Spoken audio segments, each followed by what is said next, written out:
नमस्कार दोस्तों। अभी हमारे प्राइम मिनिस्टर नरेंद्र मोदी जी ने एक नए टैक्सेशन प्लेटफॉर्म का उद्घाटन किया है।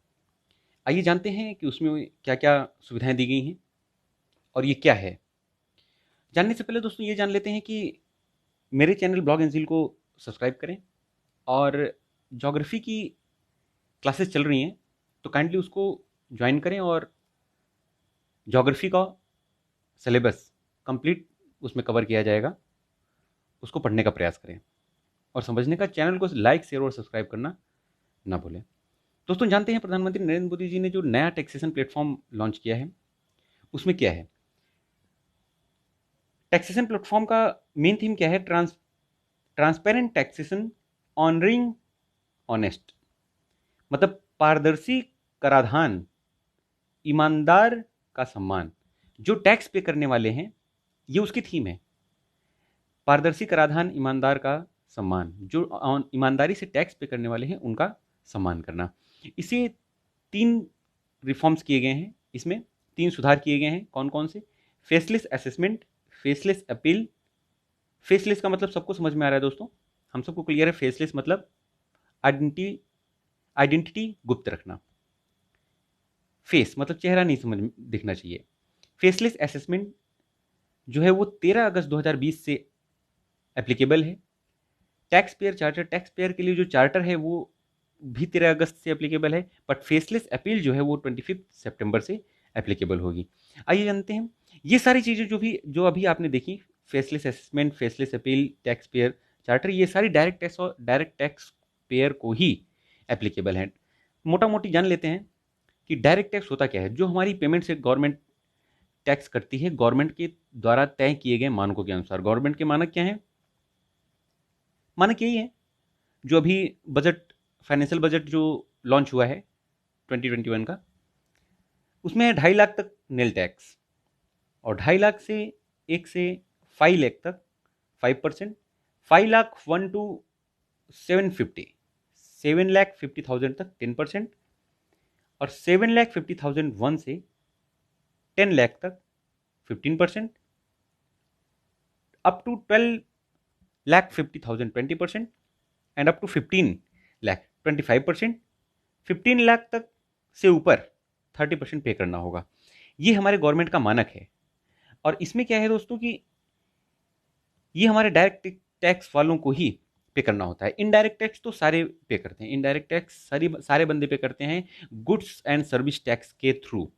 वो क्या होता है? जो हम सामान खरीदते हैं उसमें सारे टैक्सेस इंक्लूड होते हैं। हम जो भी सामान खरीदते हैं, चिप्स खरीदते हैं, माजा खरीद रहे हैं, कोल्ड ड्रिंक खरीद रहे हैं, कुछ भी हम खरीदते हैं उसमें जीएसटी के through tax her each and individual पे करता है। ये इनडायरेक्ट टैक्स है।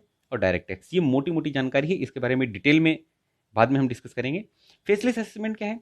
फेसलेस असेसमेंट जो 3 सुधार किए गए हैं, फेसलेस असेसमेंट, फेसलेस अपील और टैक्स पेयर चार्टर। तो पहला देखते हैं विस्तार से, फेसलेस असेसमेंट क्या है। टैक्स पे करने के लिए डाटा एनालिटिक्स और आर्टिफिशियल इंटेलिजेंस का सहारा लिया जाएगा। टैक्स पे करने के लिए डाटा एनालिटिक्स और आर्टिफिशियल इंटेलिजेंस का उपयोग किया जाएगा, जिससे टैक्स पे करने वाले की गोपनीयता को बनाए रखा जाए। और दूसरा क्या है? किसी भी निर्णय का रिव्यू किया जा सकता है।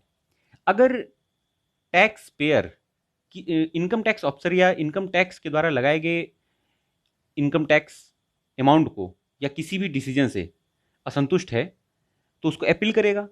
तो जो अपील में डिसीजन होगा उसको वो रिव्यू भी कर सकता है। रिव्यू कर सकता है किसी भी निर्णय को।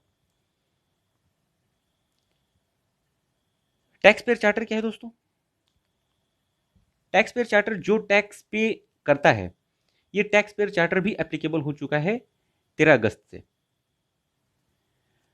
उसमें क्या है कि टैक्स पे जो करता है उसे ईमानदार समझना होगा। जो टैक्स पे कर रहा है उसे उसे ईमानदार समझना होगा। हम टैक्स पे करने के बाद भी हमारे दिल में डर बना हुआ होता है कि हमने सही पे किया है, कहीं हमारे पास कोई क्वायरी नहीं आएगी, या हम सीए के पास अप्रोच करते हैं, वो सही कर रहा है कि नहीं कर रहा है, वो हमसे पैसे लेता है तब कुछ फॉर्म फिलअप करता है। तो इन सब चीज़ों को रिड्यूस किया गया है। समय पर निर्णय लिया जाएगा। समय पर कोई भी डिसीजन होगा तो उसका निर्णय ले लिया जाएगा। अपील और रिव्यू के लिए प्रॉपर चैनल होना चाहिए। चार्टर ये कह रहा है कि अपील और रिव्यू के लिए, मतलब कि अगर आप असंतुष्ट हैं, टैक्स पेयर असंतुष्ट है, तो वो अपील करने के लिए किसके थ्रू अपील करेगा, कैसे अपील करेगा, और अगर डिसीजन से असंतुष्ट है तो रिव्यू कैसे करेगा, उसके लिए प्रॉपर चैनल होना चाहिए। इनकम टैक्स ऑफिसर के खिलाफ कंप्लेंट की जा सकती है। अगर कोई इनकम टैक्स ऑफिसर के से असंतुष्ट है टैक्स पेयर, तो उसके खिलाफ कंप्लेंट कर सकता है। इनकम टैक्स पेयर से सही अमाउंट में टैक्स वसूलना होगा, टैक्स पेयर चार्टर ये कहता है, और टैक्स पे करने वाले की गोपनीयता को मेंटेन रखना है। उसके किसी भी डॉक्यूमेंट्स को, उसकी पर्सनल चीज़ों को डिस्क्लोज नहीं करना है। इसके लिए ये जो मिडिल क्लास वाले हैं उनके लिए है। मिडिल क्लास ज़्यादातर हमारी 1.5 करोड़ के आसपास ही टैक्स पेयर हैं दोस्तों। 1,30,30,000,000 के आसपास जनसंख्या है, जिसमें 1,30,00,000,000 के आसपास जनसंख्या है, जिसमें 1.5 करोड़ के आसपास ही टैक्स पेयर हैं जो मिडिल क्लास आते हैं। मिडिल क्लास जो हायर टैक्स पेयर हैं, जो ज़्यादा लंबा फ्रॉड करते हैं, उनके लिए ये चीज़ एप्लीकेबल नहीं, उनके लिए टाइटली डील किया जाएगा। फेसलेस अपील क्या है? फेसलेस अपील है दोस्तों करदाताओं की अपील किसी भी इनकम टैक्स ऑफिसर को दी जा सकती है। अगर करदाता असंतुष्ट है, वो अपील करता है, तो किसी भी इनकम टैक्स ऑफिसर को उसका केस सौंपा जा सकता है।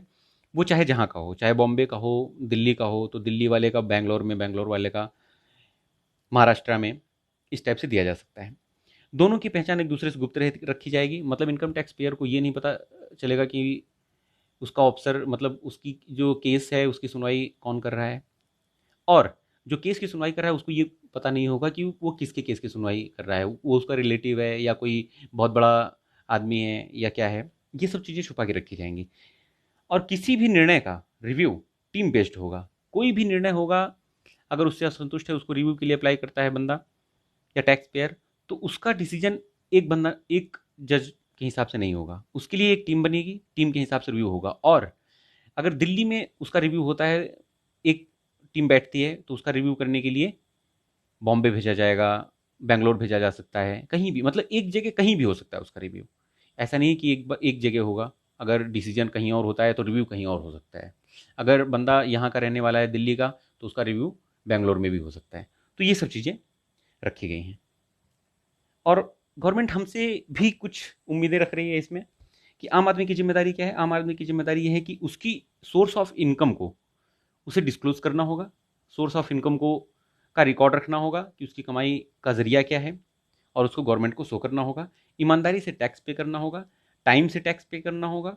और किसी भी क्वेरी को, अगर कोई इनकम टैक्स ऑफिसर कोई क्वेरी करता है या इनकम टैक्स डिपार्टमेंट की वजह से कोई क्वेरी आती है, तो उसको जल्दी से जल्दी टाइमली रिप्लाई देना होगा।